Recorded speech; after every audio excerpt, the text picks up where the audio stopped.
तो आज हम लोग ट्रांसपोर्ट लेयर प्रोटोकॉल डिस्कस करेंगे। So let's start.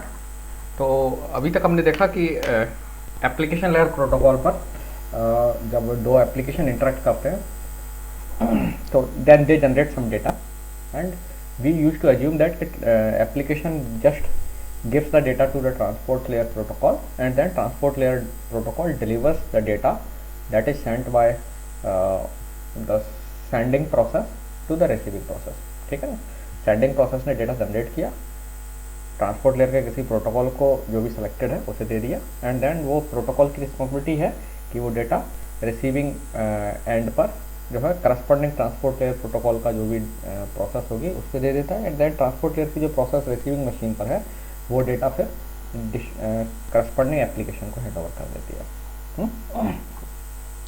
Okay, so now in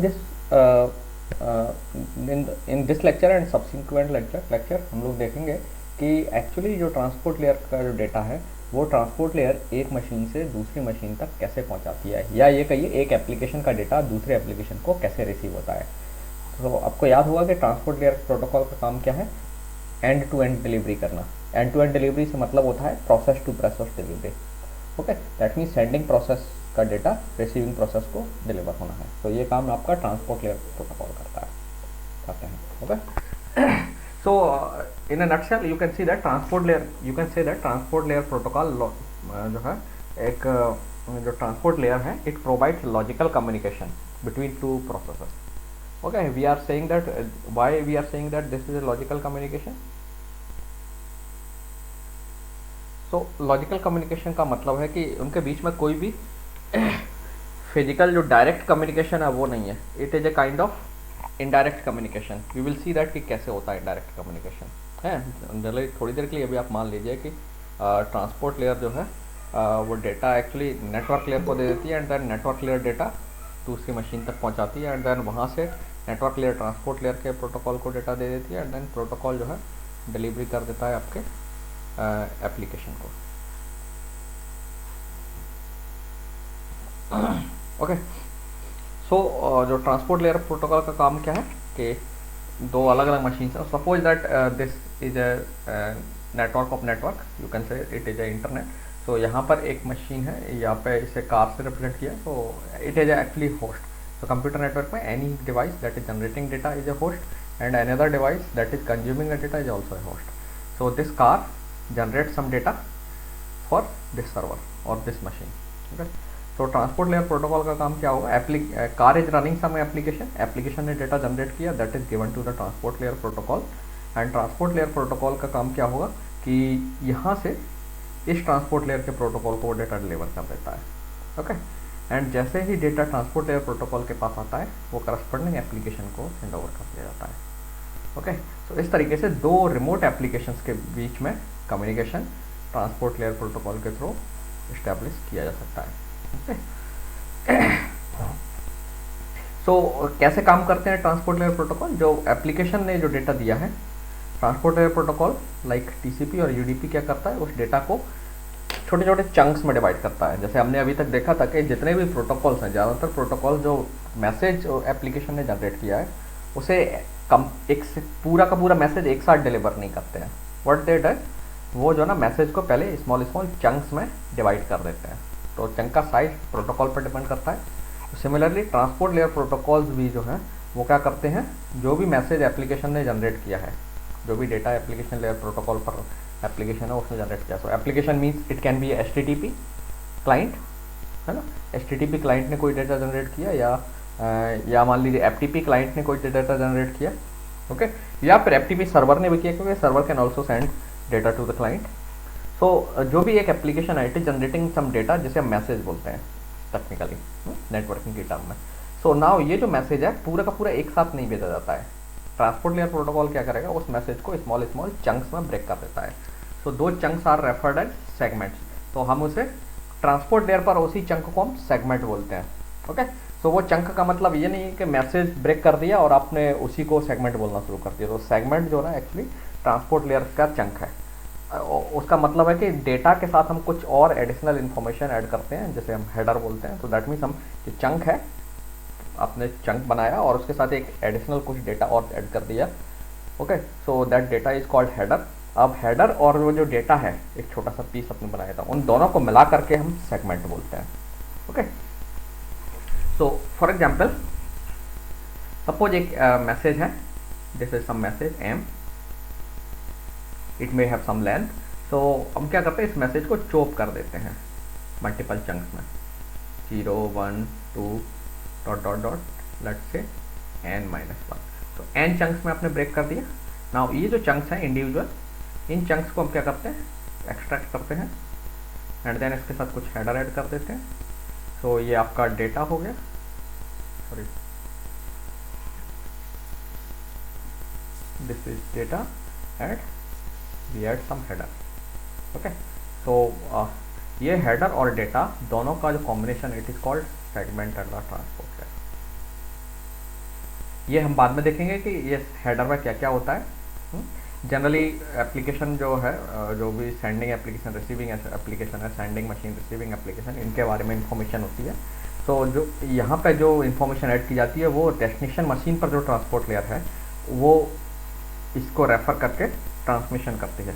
तो ये जो इन्फॉर्मेशन है, it is information that is related to your data and its successful transmission. Okay, so header और डेटा जो है सेगमेंट कहलाता है। So now this message will be transformed into multiple segments, header and data। तो इस chunk से भी एक सेगमेंट बनेगा, इस चंक से भी एक सेगमेंट बन जाएगा, इस चंक से भी एक सेगमेंट बन जाएगा एंड सो ऑन, और लास्ट चंक से भी एक सेगमेंट बन जाएगा। So you will get n chunks थे तो n सेगमेंट्स आपको मिल जाएंगे। You can call it segment 1, segment 2 and so on, segment n-1। Okay, so this is how segmentation is done. So this process is known as segmentation. So transport layer protocol जो है उसका एक काम है segmentation करना। तो segmentation का मतलब होता है डेटा को ब्रेक करना। So let me write this process is called segmentation and sometimes we also call it fragmentation.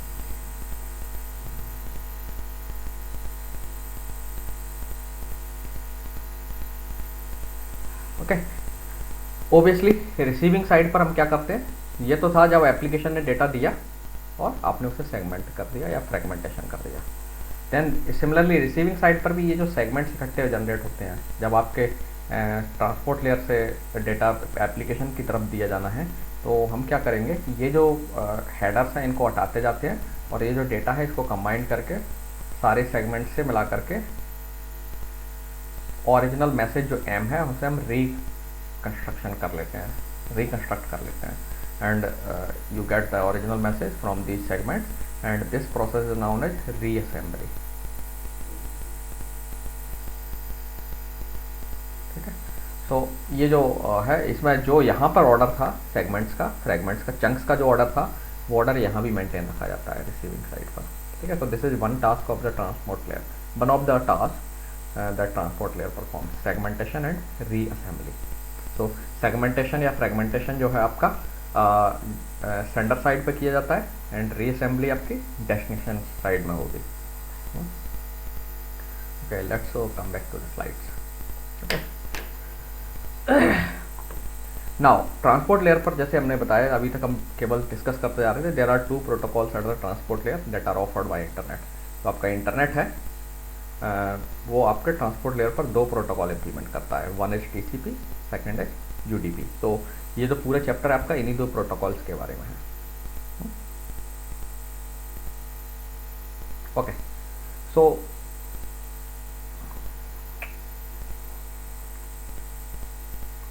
Now let's talk about these protocols.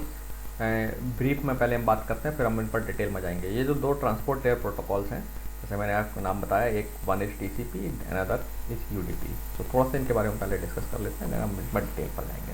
So transport layer protocol जो है उसमें TCP जो है, TCP आपको ऑफर करता है reliable in order delivery. now reliable delivery का मतलब है कि जो डेटा है, सेंडर ने जो डेटा TCP को हैंड ओवर किया है, तो TCP उसे उस डेटा को डेफिनेटली रिसीविंग प्रोसेस को जनरेट करेगा, सेंड करेगा, ठीक है, डिलीवर करेगा। तो डिलीवरी रिलायबल है। रिलायबल डिलीवरी का मतलब है data will be send intact as it is, उसमें कोई एरर नहीं होगी पहली चीज़। तो data will be send intact. Second, in order जो है उसी ऑर्डर में पहुंचेगा या उसी ऑर्डर में डिलीवरी होगी जिस ऑर्डर में डेटा था। ओके, ऐसा नहीं है कि जो डेटा के सेगमेंट्स बने हैं वो जो है क्या कहते हैं अलग अलग ऑर्डर में प्रोसेस को दे दी जाए, स्क्रैम्बल कर दिया जाए। जैसे मैंने यहाँ पे जो चंक्स का ऑर्डर था 1 2 3 अप टू n-1 चंक्स का रिसीविंग साइड पर भी वही ऑर्डर होगा।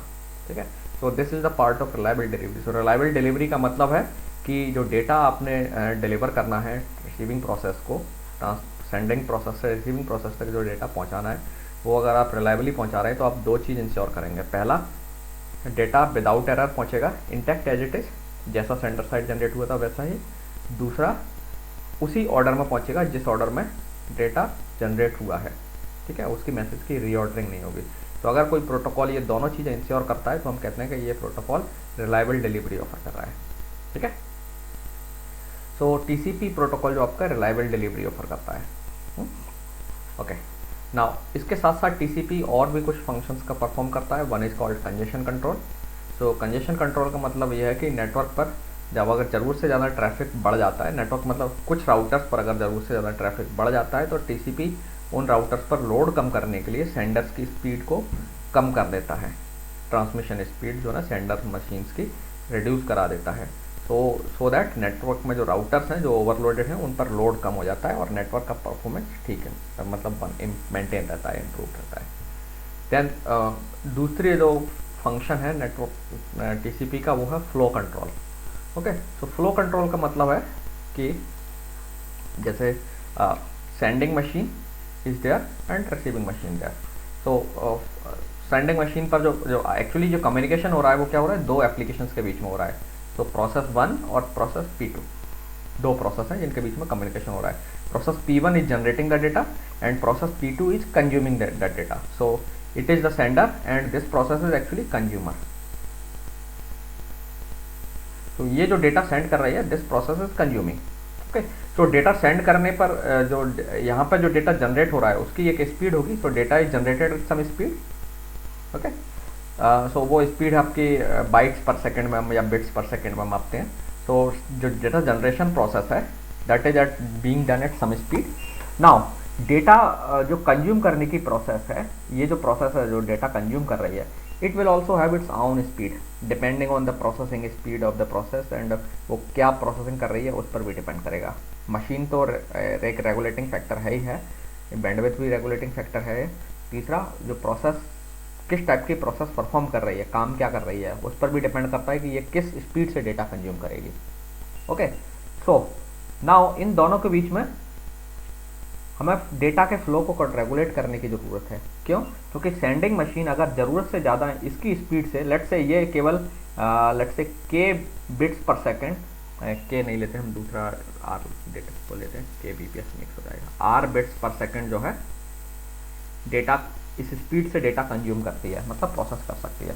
तो इस प्रोसेस को डेटा आर बिट्स पर सेकंड से ज़्यादा स्पीड से नहीं मिलना चाहिए, अदरवाइज क्या होगा, P2 ओवरवेल्म हो जाएगा और डेटा लॉस होना स्टार्ट हो जाएगा एंड आपका जो आपकी रिलायबिलिटी में भी फ़र्क पड़ेगा एंड अननेसरी आप जो बैंडविड्थ डेटा ट्रांसमिशन कर रहे हैं उसकी वजह से वो लॉस्ट होगा और डेटा बैंडविड्थ यूटिलाइजेशन डाउन हो जाएगा।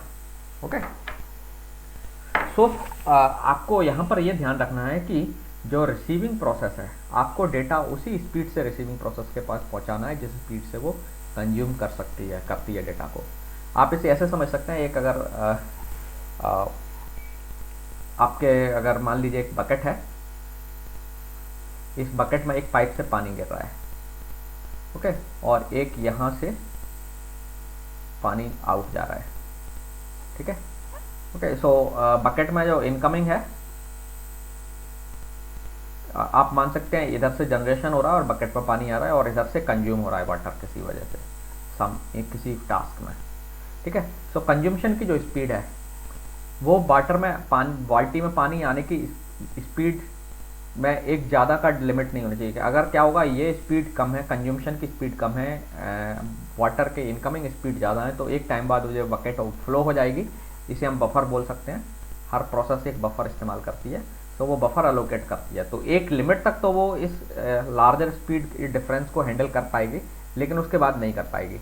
है ना, क्योंकि ये बफर का जो कॉन्सेप्ट आप इस्तेमाल करते हो उसकी वजह से क्या होगा, जब तक बफर नहीं भरा है कुछ समय के लिए तो इनकमिंग स्पीड ज़्यादा हो सकती है, लेकिन उसके बाद जैसे ही इनकमिंग स्पीड बढ़ेगी बफर ओवरफ्लो होना हो जाएगा और यहाँ से डेटा, अगर इसमें वाटर की बात करें तो वाटर जितनी स्पीड से कंज्यूम हो रहा है उस स्पीड उससे ज़्यादा स्पीड से डेटा पानी आ रहा है, तो क्या होगा एक टाइम बाद बकेट भरना शुरू हो जाएगी और फिर वाटर इससे ओवरफ्लो होकर फैलने लग जाएगा। और आप देख रहे हैं कंज्यूमशन केवल हम यहाँ से कर रहे हैं, यहाँ से और अदर सोर्सेज से वाटर जाएगा, दैट इज जस्ट लीकेज और वेस्टेज ऑफ द वाटर, है ना। तो सिमिलरली ये जो प्रोसेस है इसकी भी एक कंज्यूमशन स्पीड है। तो अगर आप कंज्यूमशन स्पीड से डेटा ज़्यादा इसके पास भेजेंगे तो क्या होगा, जैसे एक बफर जब तक नहीं भरा है तब तक तो ठीक है, लेकिन जैसे ही बफर फिल होगा आपका डेटा लॉस होना शुरू हो जाएगा, similar to this example. Okay, so it is very necessary कि सेंडर और रिसीवर के बीच में एक फ्लो कंट्रोल किया जाए डेटा के फ्लो का। तो सेंडिंग साइड जो डेटा जनरेट कर रही है या जो डेटा फ्लो कर रही है रिसीविंग साइड की तरफ उसे रेगुलेट किया जाए, ठीक है।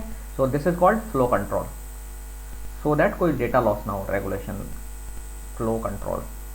सो TCP does the flow control between sender and receiver, we will see that कैसे करता है। ओके, हालांकि UDP इस काम को नहीं करता है बट TCP ही करता है। देन कनेक्शन सेटअप, जैसे मैं पहले भी बता चुका हूँ TCP जो है एक कनेक्शन ओरिएंटेड प्रोटोकॉल है, सेंडर और रिसीवर के बीच में पहले एक कनेक्शन सेटअप होता है दोनों प्रोसेस के बीच में, तभी जो है ना डेटा ट्रांसमिशन होगा, बिना कनेक्शन सेटअप के डेटा ट्रांसमिशन शुरुआत नहीं होती है। So these are the features of TCP। Then there is another protocol at the transport layer that is called UDP. So UDP is a extension of best effort delivery of IP protocol. We will see that best effort delivery का मतलब क्या है। For a timing best effort delivery का आप मतलब समझिए कि UDP अपना बेस्ट एफर्ट लगाता है डेटा को डिलीवर करने के लिए, बट अगर वो नहीं डिलीवर कर पाया तो आपको कुछ भी नहीं बताएगा। ओके, तो UDP जो प्रोटोकॉल है वो आपको अनरिलायबल सर्विस देता है, पहली चीज़, दैट मीन्स डेटा की जो डिलीवरी है वो रिलायबल नहीं है, मतलब गारंटी नहीं है कि आपका डेटा जो है रिसीविंग एंड तक पहुंच जाएगा सेफली, ठीक है। सेफली मतलब बिना एरर के और उसी ऑर्डर में, इसकी UDP गारंटी नहीं देता है। ओके, देन अनऑर्डर्ड डिलीवरी की भी गारंटी नहीं देता है, दोनों चीज़ें मैंने बता दी हैं इसमें, ठीक है। सिमिलरली UDP कोई फ्लो कंट्रोल नहीं करता है, UDP कोई कनेक्शन सेटअप नहीं करता है एंड कंजेशन कंट्रोल भी नहीं करता है। ओके, तो UDP एक तरीके से आप कह सकते हैं it is just a protocol that have minimum functionality, bare protocol आप कह सकते हैं। ओके, नाउ इनमें से दोनों जो ट्रांसपोर्ट प्रोटोकॉल हैं ये कोई भी इनमें से दोनों में से कोई भी प्रोटोकॉल डिले की कोई गारंटी नहीं देता है, ना तो TCP गारंटी देता है ना UDP।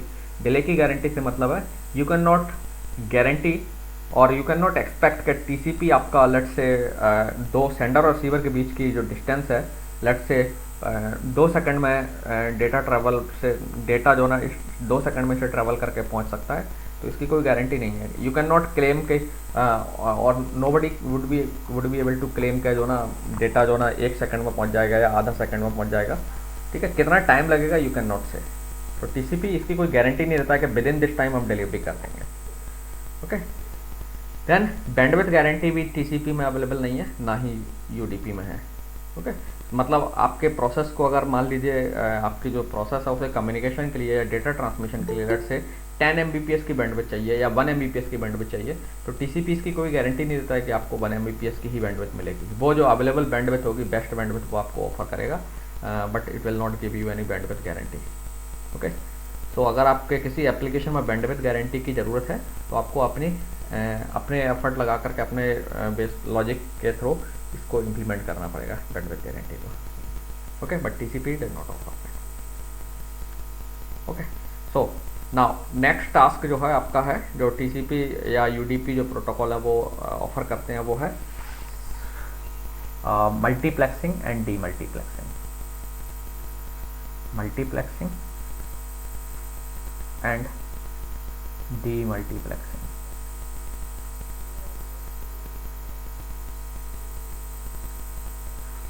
ओके, तो ये दोनों प्रोटोकॉल्स करते हैं ये काम। सो मल्टीप्लेक्सिंग और डीमल्टीप्लेक्सिंग का मतलब लेट मी शो यू। सो सबसे पहले हम देखते हैं मल्टीप्लेक्सिंग क्या है। सो मल्टीप्लेक्सिंग का सिंपल मतलब ये होता है कि जब मल्टीपल सोर्सेस से ट्रैफिक आ रहा है, और सो मैनी टू वन आप कह सकते हो, इसको बोलते हैं मैनी टू वन। आपने डिजिटल लॉजिक में भी पढ़ा होगा multiplexer. Many to one. So अगर मल्टीपल सोर्सेज से कोई ट्रैफिक आ रहा है लाइक दैट, और आपको इसे कंबाइन करना है और एक सोर्स के थ्रू लेके जाना है, तो आपको क्या करना पड़ेगा, ये सपोज एक पाइप है और आपको इन सारे पाइप्स का वाटर इसमें पहुंचाना है, तो आपको क्या करना पड़ेगा, यहाँ पर एक तरीके से मल्टीप्लेक्सर लगाना पड़ेगा, है ना, जो इन सारे पाइप के वाटर को कंबाइन करेगा एंड देन एक सिंगल स्ट्रीम के तौर पर आउटपुट कर देगा। ओके, इसमें कंबाइंड हो जाएगा, एक आप बकेट या टैंक बना सकते हैं जिसमें सबका वाटर आ रहा है, मर्ज हो रहा है एंड देन एक सिंगल स्ट्रीम जनरेट हो रही है। So this is kind of multiplexing. So ये मल्टीप्लेक्सिंग मशीन के अंदर कैसे होती है, तो या इसकी ज़रूरत क्यों पड़ती है, तो मशीन के अंदर मल्टीप्लेक्सिंग की ज़रूरत इसलिए पड़ती है कि लेट से एक मशीन जो है, लेट मी ड्रॉ इट, तो this is suppose A machine and machine का जो आउटगोइंग पोर्ट है, जो कनेक्शन है जहाँ से केबल पर जो जाने वाला है, you can think of as a pipe, जो नेटवर्क वायर है, ठीक है, नेटवर्क वायर, और यहाँ पर नेटवर्क कार्ड है जो कि नेटवर्क वायर से कनेक्टेड है।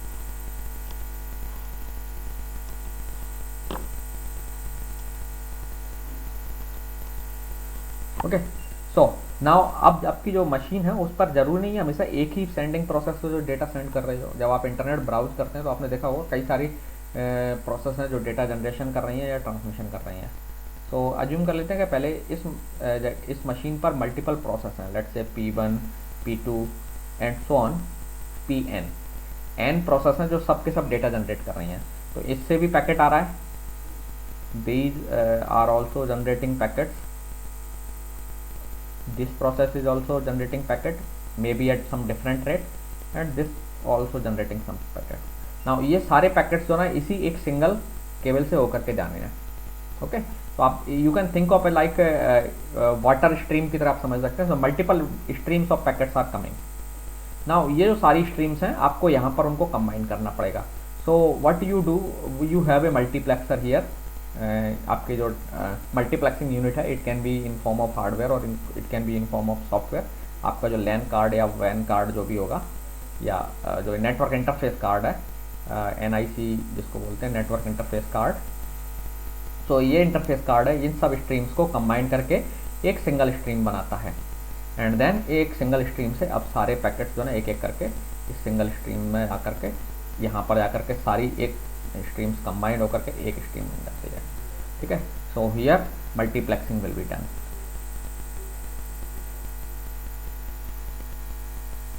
Okay, this is called multiplexing. So multiplexing एक मशीन पर होती है जब मल्टीपल प्रोसेस वहाँ से डेटा जनरेट कर रही हैं और अब ये पूरी स्ट्रीम्स पैकेट्स की जो है ना इस केबल से, एक सिंगल केबल से एक एक करके ट्रेवल कर जाएगी। ठीक है, पैरेलल टू सीरियल टाइप का। सो this is called multiplexing. Now जब मल्टीप्लेक्सिंग हो रही है तो सिमिलरली डीमल्टीप्लेक्सिंग भी होगी। सो ये सेंडिंग साइड पर होती है मल्टीप्लेक्सिंग और रिसीविंग साइड पर आपको क्या करना पड़ेगा, डीमल्टीप्लेक्सिंग करना पड़ेगा। तो हालांकि ध्यान रखना कि आपकी जो मशीन है सेंडिंग भी डिवाइस होती है और रिसीविंग भी का काम करती है, तो दोनों फंक्शंस यहाँ अवेलेबल होते हैं कार्ड में, multiplexing and demultiplexing. So demultiplexing में क्या होता है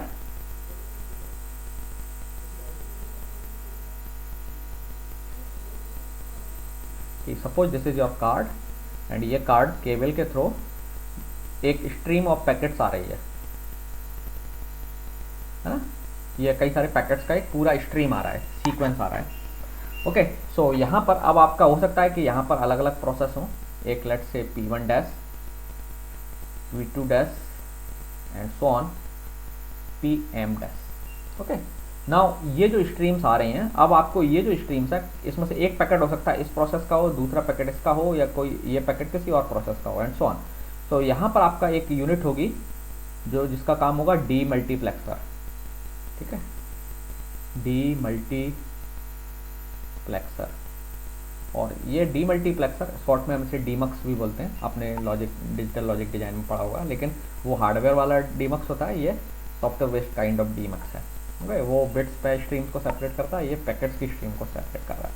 सो डीमक्स जो है ना, ये क्या काम करेगा, जो पैकेट इसके लिए होगा वो इसे भेजेगा, तो एक स्ट्रीम इस पैकेट इस प्रोसेस के लिए जनरेट होगी, सिमिलरली यहाँ से एक स्ट्रीम जनरेट होकर के जाएगी और इस पैकेट के लिए इस प्रोसेस के जो पैकेट्स हैं वो इधर आना शुरू हो जाएंगे, पैकेट से सेगमेंट, और इसके लिए अलग प्रोसेस हो जाएंगे। तो ये जो पैकेट्स हैं इनसे मल्टीपल स्ट्रीम्स, आउटपुट स्ट्रीम्स बना दिए आपने।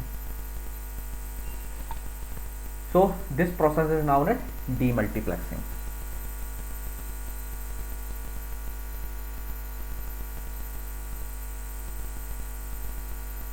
ओके, सो ये रिसीविंग एंड पर होती है। नाउ डीमल्टीप्लेक्सिंग में इस डीमल्टीप्लेक्सर को पता कैसे चलेगा कि ये पैकेट इस प्रोसेस के लिए है? तो ये कैसे पता चलेगा? पोर्ट नंबर से, डेस्टिनेशन पोर्ट नंबर जो है उससे पता चल जाएगा। ओके, डेस्टिनेशन पोर्ट नंबर से आप आइडेंटिफाई कर पाएंगे कि क्योंकि हर प्रोसेस का एक लोकल मशीन पर दो प्रोसेस ऐसी नहीं हो सकती हैं जिनका सेम पोर्ट नंबर हो। So all machines will have different port numbers. It will have some port number, it will have some other port number and so on. और ये जो पैकेट्स आ रहे हैं इन पर वो पोर्ट नंबर मेंशन होगा। तो ये डीमल्टीप्लेक्सर सिर्फ क्या करता है, जो पोर्ट नंबर्स हैं उनके बेस पर पैकेट्स को सेपरेट कर लेता है और फिर प्रोसेस को डिलीवर कर देता है। तो दिस इज हाउ डीमल्टीप्लेक्स हैपेंस। ठीक है, और पोर्ट नंबर यहाँ पर जो है ना डिस्टेंस, ये कैसे डिस्टेंस करता है कि अलग अलग प्रोसेस से डेटा आ रहा है, तो वो सेंडिंग प्रोसेस है उसके पोर्ट नंबर से इसको पता चलता है कि ये कौन सा पैकेट किस पोर्ट नंबर मतलब किस प्रोसेस से आ रहा है। हालांकि यहाँ जानने की ज़रूरत नहीं है, बट स्टिल हालांकि जो पैकेट्स हैं उनमें सोर्स पोर्ट नंबर और डेस्टिनेशन पोर्ट नंबर मेंशन होता है। तो यहाँ पर जो पैकेट्स रिसीव हो रहे हैं उसमें जो भी पैकेट्स होंगे उसमें डीमल्टीप्लेक्सिंग में जो यूनिट को पता है कि दोनों पैकेट्स का जो पैकेट्स हैं उसमें सोर्स का पोर्ट नंबर कौन है, सोर्स प्रोसेस जिसने भेजा है, और डेस्टिनेशन प्रोसेस का पोर्ट नंबर क्या है। ओके, हालांकि जो पैकेट्स का जो यूनिक आइडेंटिफिकेशन है, जो डीमल्टीप्लेक्सिंग जो यूनिट्स हैं वो एक टपल के बेस पर करती हैं। सोर्स पोर्ट नंबर यूनिकली जो आइडेंटिफिकेशन है, and destination port number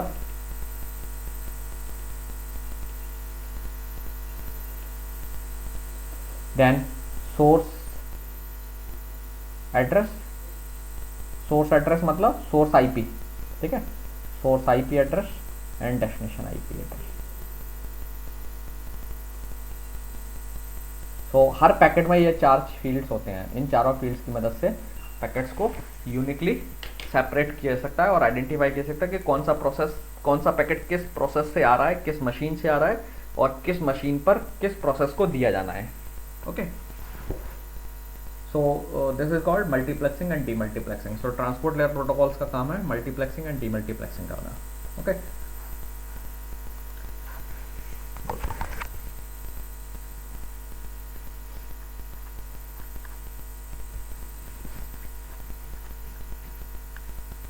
so now हम आ जाते हैं यूडीपी प्रोटोकॉल पर। ओके, सो टीसीपी को हम बाद में डिस्कस करेंगे, तो टीसीपी लेंथी प्रोटोकॉल है। तो यूडीपी पर आ जाते हैं। हालांकि कुछ कॉन्सेप्ट्स जो यूडीपी में थे वो हम डिस्कस कर चुके हैं, but still let's discuss UDP protocol. So UDP जैसे मैंने बताया कि it is one of the 2 protocols that is offered by transport layer. तो UDP is a no frills bare bones internet transport protocol. तो इसका मतलब यह है कि यूडीपी में बहुत कुछ ज़्यादा इंप्लीमेंटेशन नहीं है। It is just बेयरली a simple protocol. Transmission के लिए एक बहुत सिंपलेस्ट जो प्रोटोकॉल हो सकता है that is the UDP. Okay, तो यूडीपी आपका बेस्ट एफर्ट डिलीवरी ऑफर करता है, best effort delivery service offer करता है। एंड यूडीपी में जो सेगमेंट्स हैं, तो बेस्ट एफर्ट का मतलब क्या है कि आपके जो सेगमेंट हैं जो आपने ट्रांसमिट किए हैं यूडीपी की मदद से, ओके, आपके एप्लीकेशन ने जो सेगमेंट्स यूडीपी की मदद से ट्रांसमिट किए हैं, they may be lost. Okay, UDP उसकी केयर नहीं करता है और ना ही आपको बताएगा कि आपका जो सेगमेंट है यूडीपी को दिया गया था वो पहुंचा है या नहीं पहुंचा है। तो UDP does not give any feedback. आपका सेगमेंट पहुंच गया है या लॉस्ट हो गया है, इसके बारे में कोई भी जानकारी वापस आपको यूडीपी नहीं देगा। ओके, सो दैट मीन्स जब अगर आपको रिक्वायर्ड है कि हमें पता कंफर्मेशन मिलना चाहिए कि पैकेट सक्सेसफुली रिसीव हो गया है नहीं हो गया है, तो आपको कुछ एडिशनल मैकेनिज्म अपना यूडीपी के ऊपर इंप्लीमेंट करना पड़ेगा। ओके, तो सेगमेंट लॉस्ट हो सकते हैं यूडीपी के डिलीवरी के दौरान। दूसरा, डिलीवरी जो है ना आउट ऑफ ऑर्डर भी हो सकती है। तो आपने जिस ऑर्डर में सेगमेंट्स भेजे थे वो हो सकता है अदर ऑर्डर में पहुंच जाए। तो 1 से लेकर के 9 नंबर तक के आपने सेगमेंट्स भेजे थे, फॉर द एग्जांपल अज्यूम कर लीजिए। तो हो सकता है कि आपके जो सेगमेंट्स की जो डिलीवरी है मशीन पर 8 नंबर वाला सबसे पहले पहुंच जाए, 4 नंबर वाला सबसे बाद में पहुंचा, 3 नंबर वाला उससे पहले पहुंचा, एंड सो ऑन। ओके, सो जो पैकेट्स की जो डिलीवरी है वो आगे पीछे हो सकती है यूडीपी में। वो सीक्वेंस जो ना काफ़ी हद तक बदल सकता है रिसीविंग एंड पर पैकेट्स के पहुंचते पहुंचते। ठीक है। इसके पीछे रीजन क्या है कि यूडीपी जो है कनेक्शन लेस डिलीवरी करता है और दो पैकेट्स एक ही सेंडिंग प्रोसेस ने जो पैकेट्स भेजे हैं उनके बीच में कोई भी रिलेशन वो इस्टेब्लिश नहीं करता है। ओके, सो वो इंडिपेंडेंटली उनको रूट कराता है। ओके, सो वो राउटिंग प्रोटोकॉल्स पर छोड़ देता है कि पैकेट किस तरीके से जाएंगे। सो अलग अलग पैकेट्स अलग अलग पाथ फॉलो करके रिसीवर तक पहुंच सकते हैं। ओके, सो इसलिए आउट ऑफ ऑर्डर डिलीवरी हो सकती है। कुछ पैकेट्स जल्दी पहुंच सकते हैं, जो बाद में भेजे वो जल्दी पहुंच गए, और पता चला जो पहले भेजे थे वो बाद में पहुंचे, ऐसा भी हो सकता है। Okay, next thing, UDP is connection less. So UDP connection less है, इसका मतलब यूडीपी रिसीवर से पहले कंफर्म नहीं करता है कि वो रिसीवर डेटा एक्सेप्ट करने के लिए रेडी है नहीं है, all that. So there is no contact is being made before sending any packet. UDP जो ना, अगर रिसीविंग मशीन को कोई भी डेटा भेज रहा है या रिसीविंग प्रोसेस को डेटा भेज रहा है तो वो उससे पहले रिसीविंग प्रोसेस को कोई भी कॉन्टैक्ट नहीं करता है उससे, और ना ही कोई पैरामीटर एक्सचेंज और ऑल दैट ये सब करता है। ठीक है, कुछ भी नहीं करता। दैट मीन्स नो कनेक्शन और hand shaking happens between UDP sender and UDP receiver. Okay, and जो मैंने बताया ईच यूडीपी जो पैकेट है वो यूडीपी सेगमेंट जो है ना उसे इंडिपेंडेंटली हैंडल किया जाता है, उनके बीच में कोई भी कनेक्शन यूडीपी इस्टेब्लिश नहीं करता है। ओके, सो ये सब यूडीपी के प्रॉपर्टीज हैं। नाउ यूडीपी के एडवांटेज की अगर बात करें तो यूडीपी के एडवांटेज में आप देखेंगे कि ये जो है ना, आप चूंकि कनेक्शन आप सेटअप नहीं करते हैं, सो डेटा ट्रांसमिशन जैसे ही प्रोसेस डेटा जनरेट करती है इमीडिएटली आप उसे एक सेगमेंट बनाएंगे और इमीडिएटली ट्रांसमिट कर देंगे। So there is no delay in the transmission. Okay, क्योंकि आपको रिसीविंग एंड प्रोसेस जो उससे ना तो कांटेक्ट करना है, ना उससे कंफर्मेशन लेना है, ना ही कोई हैंडशेकिंग करनी है, और आपके पास जो डेटा आया आपने सेगमेंट बनाया और ट्रांसमिट कर दिया। So UDP is very fast in that sense. ठीक है, सो जो यूडीपी में कोई भी डिले नहीं है, सेटअप डिले नहीं है, तो इमीडिएटली ट्रांसमिशन ऑकर हो सकता है। दूसरा, यूडीपी में जो अभी हम देखेंगे यूडीपी का जो पैकेट फॉर्मेट सेगमेंट फॉर्मेट है that is very simple and small. तो उसमें जो हेडर का साइज है, जो हेडर हम फील्ड ऐड करते हैं वो मिनिमम साइज का है, बहुत छोटा है। एक्चुअली वो 16 बाइट का हेडर है। ठीक है, सो यूडीपी सेगमेंट में जो ओवरहेड है डेटा का वो बहुत कम है, आपको बहुत बड़ा हेडर नहीं ऐड करना पड़ता है। ओके, सो यूडीपी एक तरीके से आप कह सकते हैं कि it have less overhead. Okay, इसके बाद चूंकि दो पैकेट्स के बीच में कोई भी आपको रिलेशन इस्टेब्लिश नहीं करना है, तो यूडीपी जो ना कोई भी एक तरीके से स्टेज टाइप से मेंटेन नहीं करता है दोनों साइड्स में। Okay, so it is that's why UDP is easy, है ना, ईजी टू यूज है। एंड जो एक और जो है, यूडीपी कोई भी कंजेशन कंट्रोल नहीं करता है। ओके, तो कंजेशन कंट्रोल समटाइम्स कभी कभी क्या होता है, वैसे देखने में कंजेशन कंट्रोल नेटवर्क के लिए तो फ्रेंडली होता है, लेकिन सेंडर के लिए समटाइम्स फ्रेंडली नहीं होता है, क्योंकि कंजेशन कंट्रोल की वजह से कई बार क्या होता है कि सेंडर्स की रेट को रिड्यूस कर दिया जाता है। तो यूडीपी में ऐसा नहीं होता है, क्योंकि यूडीपी कंजेशन के कंडीशन को देख करके सेंडर की स्पीड को रिड्यूस नहीं कराता है। सो दैट मीन्स सेंडर जो ना अपनी स्पीड से ट्रांसमिशन कर सकता है जितनी स्पीड से वो चाहता है। हालांकि अब ड्रॉबैक भी है यूडीपी के, कोई भी ये रिलायबल डिलीवरी नहीं करता है ना। इसके बाद फ्लो कंट्रोल नहीं करता है, एरर कंट्रोल कुछ हद तक करता है, बट फ्लो कंट्रोल यूडीपी बिल्कुल नहीं करता है। Out of order packet lost हो सकता है, so that means it does not offer reliable delivery. Out of order delivery भी हो सकती है। ओके, सो ये कुछ ड्रॉबैक्स भी है। नाउ क्वेश्चन अराइज होता है कि यूडीपी में जब कोई भी सर्विस आपको नहीं दी गई है तो why we have UDP. So we will find out the answer of this. So let's see first, इसका क्वेश्चन का आंसर हम थोड़ी देर में देते हैं। तो पहले हम यूडीपी की पैकेट फॉर्मेट डिस्कस कर लेते हैं, segment format, sorry. Okay, so this is you can see that this is the segment format of UDP. तो यूडीपी में 4 फील्ड्स हैं। सो आप देख सकते हैं ये जो बाइट है यहाँ से यहाँ तक का, it is of 32 bits, so that means 4 bytes. So her field जो ना आपका ये ब्लॉक है वो 2 बाइट्स को रिप्रेजेंट कर रहा है। तो आप देखेंगे सोर्स पोर्ट नंबर ये भी 2 बाइट का है, डेस्टिनेशन पोर्ट नंबर 2 बाइट का है, देन लेंथ फील्ड इसमें 16 बिट का है। तो 16 बिट का लेंथ फील्ड जो ना टोटल साइज बताता है यूडीपी सेगमेंट का, कि आप मैक्सिमम सेगमेंट साइज यूडीपी का कितना हो सकता है, मतलब कितना डेटा भेज सकते हो आप। और ये चेकसम हम इस पर थोड़ी देर के लिए आते हैं। तो अगर आप इस सेगमेंट फॉर्मेट को देखें यूडीपी के पैकेट फॉर्मेट को, तो then you will see that कि जो हेडर है ये 4 बाइट का है सिर्फ, ये पार्ट हेडर है 4 बाइट का और ये पूरा डेटा है एप्लीकेशन का। सो हेडर में केवल 4 और 4 8 बाइट का हेडर है, सॉरी ओके 16 बाइट का नहीं है, 8 बाइट का हेडर है। सो 8 बाइट का हेडर है, सो बहुत स्मॉल हेडर है आपका मिनिमम। आप अगर आप जब हम टीसीपी के हेडर देखेंगे then you will see that TCP have large size header. So UDP में अब क्वेश्चन आता है कि डेटा का साइज कितना हो सकता है, कितने बाइट्स हो सकते हैं। सो जो भी ट्रांसपोर्ट प्रोटोकॉल्स हैं उसमें हर बाइट को एक यूनिक नंबर दिया जाता है, वो हर बाइट के साथ एसोसिएटेड होता है लॉजिकली। सो अगर आप देखें तो लेंथ फील्ड इंडिकेट करता है कि इसमें टोटल कितनी बाइट्स हैं। तो लेंथ फील्ड आपका 16 बिट्स का है, तो 16 बिट्स का मतलब कितनी बाइट्स होंगी, आप कितनी बाइट्स को नंबरिंग दे सकते हैं 16 बिट से, 2 की पावर 16 बाइट्स को, है ना। सो 2 की पावर 16 का मतलब कितना हुआ, कितना हुआ केबी में अगर आप देखें। सो 2 की पावर 10 का मतलब क्या होता है 1 केबी, किलोबाइट, 32 बाइट, हाँ 32 किलोबाइट। ओके। सो 2 की पावर 6 मतलब 32 किलोबाइट, ठीक है। सो 32 केबी का, अच्छा और इसी को बिट्स में आप निकालें तो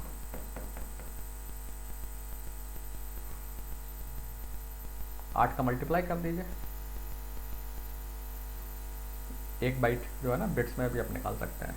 सो 32 केबी का जो ना आपका मैक्सिमम यूडीपी का सेगमेंट हो सकता है। सो काफ़ी बड़ा साइज है 32 केबी, जिसमें से आपको ये ध्यान रखना है कि ये बाइट से रिड्यूस करना है टोटल। सो 32 में से, क्योंकि ये जो लेंथ है टोटल इन मिला करके है 32 केबी जो ना सारा मिला करके है, हेडर को मिला करके, ओके। सो हेडर में अगर आप ये 1 2 2 4 8 बाइट घटा दीजिए तो उतना आपका डेटा का साइज हो जाएगा 32 केबी माइनस 8 बाइट्स, ठीक है।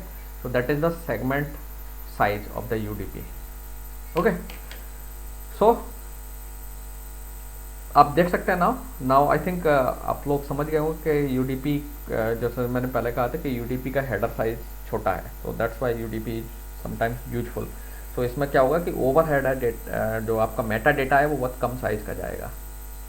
हालांकि ये जो साइज है 32 केबी, इतना बड़ा पैकेट हम नहीं बेचते हैं क्योंकि कई सारी जो अंडरलाइंग लिंक लेयर्स हैं वो ज़्यादा बड़ा साइज जो साइज़ है वो सपोर्ट नहीं करते हैं। तो अल्टीमेटली आपका लिंक लेयर पर ये सेगमेंट है, इसे ब्रेक कर दिया जाता है स्मॉलर से, या कई बार नेटवर्क लेयर पर भी ब्रेक कर दिया जाता है, okay. So we will see that कि वो क्यों ब्रेक किया जाता है, उसके पीछे अलग रीजन है।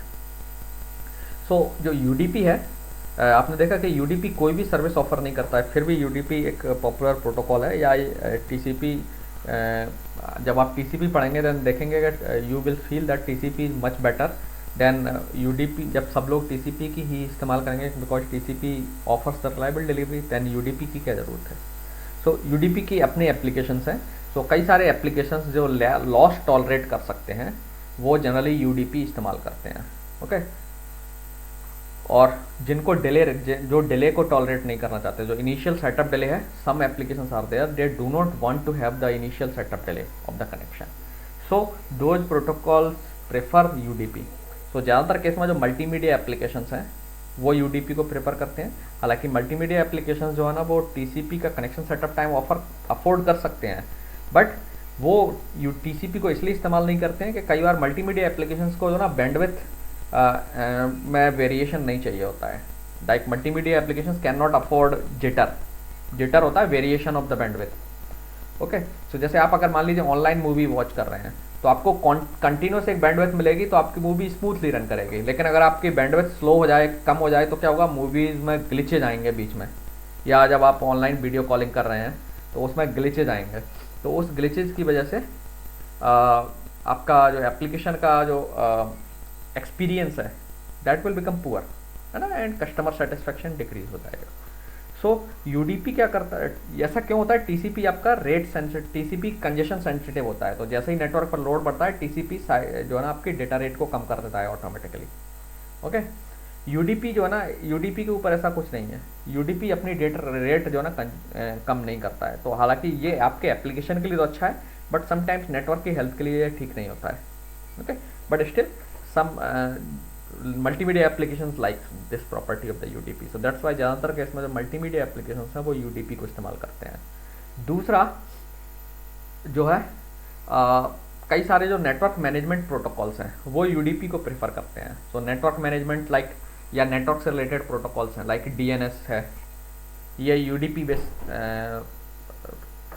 बेस्ड प्रोटोकॉल है, क्योंकि आप जब एक क्वेरी भेज रहे हैं तो you do not want to have a delay. DNS query में ही आप इनिशियल सेटअप में डिले लगा देंगे तो आपका डीएनएस स्लो हो जाएगा, और डीएनएस की वजह से फिर अल्टीमेटली बाद में एचटीटीपी प्रोटोकॉल यूज़ कर रहे हो या एचटीटीपीएस यूज़ कर रहे हो या एफटीपी कर रहे हो, जो भी प्रोसेस प्रोटोकॉल्स यूज़ कर रहे हो, तो डीएनएस के स्लो होने की वजह से आपका अल्टीमेट जो रिस्पॉन्स टाइम है वो थोड़ा सा इंक्रीज हो जाएगा। सो या फिर नेटवर्क मैनेजमेंट में जैसे आपको इमीडिएटली कई नेटवर्क के नोड्स हैं, राउटर्स को आपस में जब कम्युनिकेट करना होता है तो आप कई बार, या नेटवर्क मैनेजमेंट के रिलेटेड कुछ फंक्शंस आप परफॉर्म कर रहे हैं जिसमें एक राउटर बाकी राउटर्स को मैसेज भेज रहा है, तो वो जो मैसेज है वो टाइमली डिलीवर होना चाहिए, उनमें डिले नहीं होना चाहिए, so that certain actions could be taken, है ना। सो कई सारे जो नेटवर्क मैनेजमेंट रिलेटेड फंक्शंस हैं या एरर रिपोर्टिंग रिलेटेड फंक्शंस हैं, जैसे आईसीएमपी प्रोटोकॉल है जो एरर रिपोर्टिंग करता है, तो उन सब के लिए डीएनएस जो है ना मोर सूटेबल प्रोटोकॉल होता है, क्योंकि उसमें कोई भी सेटअप डिले नहीं होता है और ओवरहेड भी कम होता है, क्योंकि ये कंट्रोल मैसेज में हम ओवरहेड कम करना चाहते हैं। ऐसे ही राउटिंग जब आप करते हैं तो कई राउटर्स जो है ना राउटिंग रिलेटेड, रूट से रिलेटेड इन्फॉर्मेशन एक्सचेंज करते हैं। Okay, we will see that routing protocol बाद में पढ़ेंगे, तो उसमें आप देखेंगे रूट सेटअप करने के लिए या रूट आइडेंटिफाई करने के लिए या राउटिंग टेबल प्रिपेयर करने के लिए राउटर्स भी कई सारे कंट्रोल मैसेज एक दूसरे को सेंड करते हैं।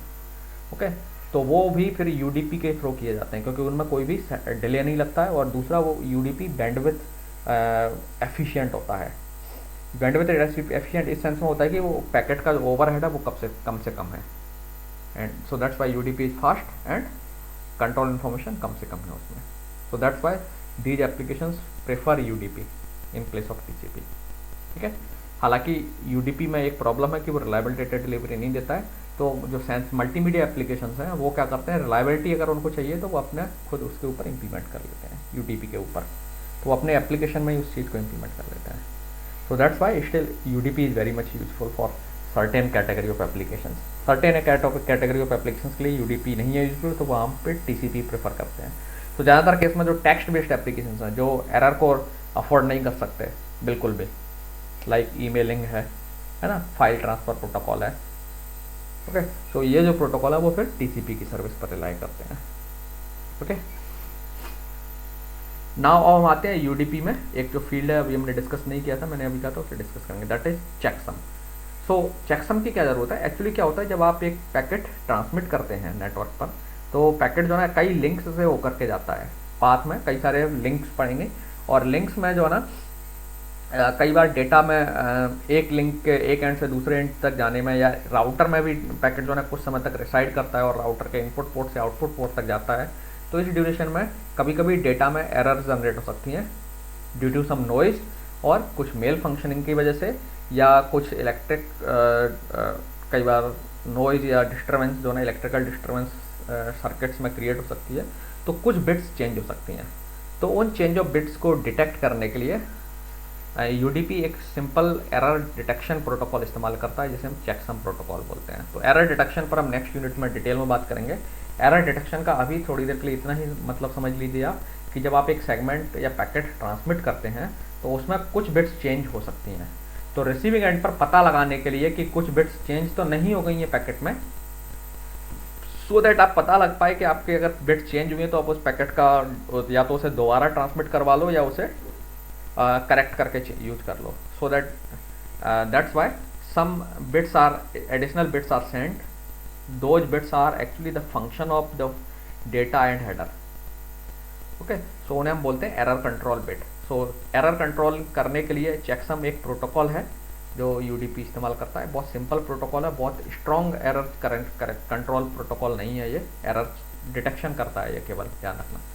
ओके, सो ये कैसे काम करता है? एक्चुअली क्या होता है कि आपका जो डेटा है चेकसम के अकॉर्डिंग, जब हम चेकसम कंप्यूट करते हैं तो चेकसम कैसे करेंगे? जो आपके जो डेटा है पूरा यूडीपी के सेगमेंट में, उसको हम एक कॉलम फॉर्मेट में अरेंज कर लेते हैं। लाइट से 16 बिट्स के इंटीजर्स के फॉर्म में अरेंज कर लिया ऐसे करके पूरा जो डेटा है, और फिर सबका एडिशन कर लिया, बाइनरी एडिशन जो है, ठीक है। बाइनरी एडिशन में अब आप देखेंगे कि लास्ट कॉलम जब n कॉलम्स आप ऐड करेंगे तो एक क्वेरी आएगी, तो क्वेरी को आपको रैप अराउंड कर देना है। दैट मीन्स सॉरी, ये जो कैरी आई है इसे वापस से फिर से यहाँ ऐड कर देंगे, और ऐड करने के बाद ये सपोज सम आ गया, ठीक है। ये सम आ गया। अब आप इसका क्या करेंगे? चेकसम कंप्यूट करने के लिए ये जो सम आया है उसका कॉम्प्लीमेंट कर लेंगे और इसे ट्रांसमिट कर देंगे रिसीविंग साइड पर। और रिसीविंग साइड जो है इसे कैसे वेरीफाई करेगा? वो क्या करेगा कि दोबारा से चेकसम निकालेगा वहां, यही पूरे बिट्स को जोड़ करके, और दोनों को मैच करा लेगा। हालांकि हम इसे कॉम्प्लीमेंट भेजते हैं तो कॉम्प्लीमेंट करने पर उसे मैच नहीं कराना है, उसको दोनों को ऐड कर लेना है। तो अगर सारी बिट्स 1 आ गई तो इसका मतलब सब कुछ ठीक है। अगर कोई भी एक बिट 0 है इसका मतलब कुछ बिट्स चेंज हो गई हैं। तो जो चेकसम प्रोटोकॉल है ये बहुत स्ट्रॉन्ग प्रोटोकॉल नहीं है, लेकिन कई तरीके की बिट्स की जो एरर्स हैं, कुछ बिट्स चेंज हुई हैं, उनको ये डिटेक्ट कर लेता है। सर्टेन काइंड ऑफ एरर्स को विद सम रोबस्टनेस डिटेक्ट कर लेता है। Still there are some kind of errors that may not be detected by the checksum, ठीक है। सिंपली मैं एक बार फिर से बता दूं चेकसम कैसे काम करता है। आपका जो मैसेज में जो भी बिट्स हैं, ये पूरे सेगमेंट्स में 16 बिट के जो ग्रुप हैं, इनको आप एक टेबल फॉर्म में ऑर्गेनाइज कर लीजिए, और सारे को इस तरीके से, यहाँ पर 2 ही कॉलम्स दिखाए हैं लेकिन मल्टीपल कॉलम्स होंगे 16 बिट्स के, okay, depending on the size of the segment, और उन सबको आप ऐड कर लीजिए। बाइनरी एडिशन करना है सिंपली। और जब बाइनरी एडिशन करेंगे तो ऑब्वियसली आपको कैरी आएगी, 1 बिट की कैरी आएगी, और ज़्यादा बिट की भी आ सकती है। तो उस कैरी को रैप अराउंड कर देना है। रैप अराउंड का मतलब ये जो सम आया है, ये बिट्स जो है ना, इनमें कैरी को ले जा करके नीचे यहाँ ले जा करके ऐड कर देंगे। सिंपली बाइनरी एडिशन कर देना है। बाइनरी एडिशन किया तो ये जो सम आ गया, अब इस सम का कॉम्प्लीमेंट कर दीजिए, वंस कॉम्प्लीमेंट करना है आपको। तो जो वंस कॉम्प्लीमेंट, जैसे ये जो सम आया है, आप इसने 0 को 1 कर दिया, यहाँ 0 था 1 कर दिया, 1 का 0 कर दिया, तो 4 1 थे तो नीचे 4 0 हो गए, ये 0 का 1 हो गया, and so on. Once complement आप सब लोग समझते हैं, डिजिटल लॉजिक पढ़ रहे हैं आप अभी, ओके। सो वंस कॉम्प्लीमेंट कर दिया, तो this is the bit, this is the byte that is called checksum. तो इसको हम यहाँ रख देते हैं, और ये चूँकि ये इसका टोटल का फंक्शन है, तो हम रिसीविंग साइड पर जब इसे कंप्यूट करेंगे तो सारा सम आना चाहिए, क्योंकि आपने कॉम्प्लीमेंट भी जोड़ दिया है इसमें, तो सारी बिट्स 1 1 1 1 आना चाहिए। अगर कोई भी बिट 0 आ गई इसी तरीके से ऐड करने पर, ये जो फाइनल आंसर है उसमें, इसका मतलब कहीं किसी बिट में एरर आ गई है, तो आप उस डेटा को मतलब डिस्कार्ड कर सकते हैं, क्योंकि आपको मालूम है इस डेटा में ये जो पैकेट है ये करप्ट हो गया है, ठीक है। So this is called internet checksum. So UDP checksum इस्तेमाल करता है, बहुत सिंपल एंड फास्ट प्रोटोकॉल है, ओके। सो आज यहीं क्लोज करते हैं। सो नेक्स्ट क्लास में हम लोग टीसीपी प्रोटोकॉल डिस्कस करेंगे, ओके। क्योंकि यूडीपी प्रोटोकॉल के जो अगर आप ड्रॉबैक की बात करें तो UDP does not offer reliable delivery, so that's why we need another transport layer protocol that offers reliable delivery. So TCP जो है ना आपको रिलायबल डिलीवरी ऑफर करता है। So we will see that कि एक रिलायबिलिटी ऐड करने के लिए टीसीपी में कितना हमको काम करना पड़ता है, या कहिए कितने कॉन्सेप्ट डेवलप किए गए हैं, और सो या ये कहिए टीसीपी कितना कॉम्प्लेक्स है। So lot of theory has been developed to make और lot of theory was required to be developed to make TCP reliable. तो टीसीपी को रिलायबल बनाने में आपको बहुत एफर्ट लगता है। So that's why TCP is more complex. So हालांकि ये जो बुक है आपका, बुक में ये जो मैकेनिज्म दिया हुआ है ट्रांजिशन डायग्राम के थ्रू चीज़ों को एक्सप्लेन किया है, तो हमारे पास इतना टाइम नहीं है कि हम इन सब डायग्राम्स को समझें।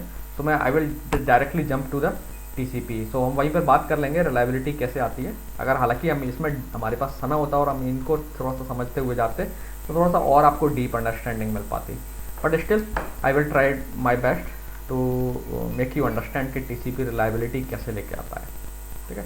हम इसके बिना भी करेंगे क्योंकि ये टाइम टेकिंग बहुत है, ओके। So that's it.